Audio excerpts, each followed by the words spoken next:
Residents of Flint, Michigan are protesting the water crisis there. Hollywood actor Matt Damon now in the mix, calling for the governor to resign.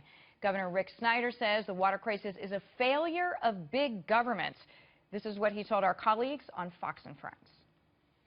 The community made a decision. The city and the county all wanted to switch away from Detroit's water system back in 2013, and there was a 7-to-1 city council vote to say let's move to this new water authority.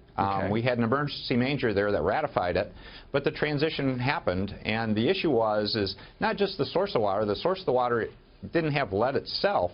It was really the lack of treatment. This is where government failed. There was far too much effort to talk about doing testing, to follow protocols, to follow the lead and copper rule, and not enough focus on common sense.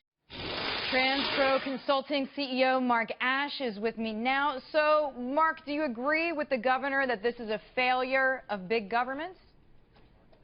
I really do, Deirdre. I think when it comes right down to it, there's really three factors that are in play here. So the first, I think, as the governor pointed out, is financial.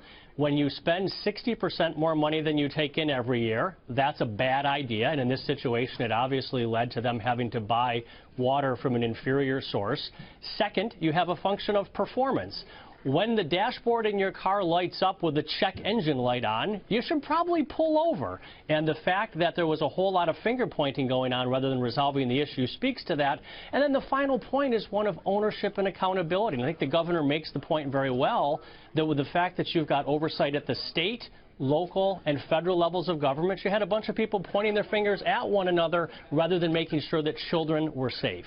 On playing devil's advocate, Mark, there are some people saying that the government failed at testing the water. I want to just play a quick clip and then get your reaction.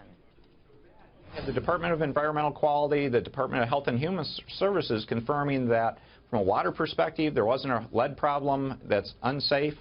From a blood test level, that there wasn't also a problem. Right. And that finally got resolved at the end of September, beginning of October, when they said they were incorrect in their conclusions. All right, so Mark, obviously that is still the governor, but what is the confusion if the governor knew, as some say he did, that there were levels of lead that were unsafe to children in the drinking water?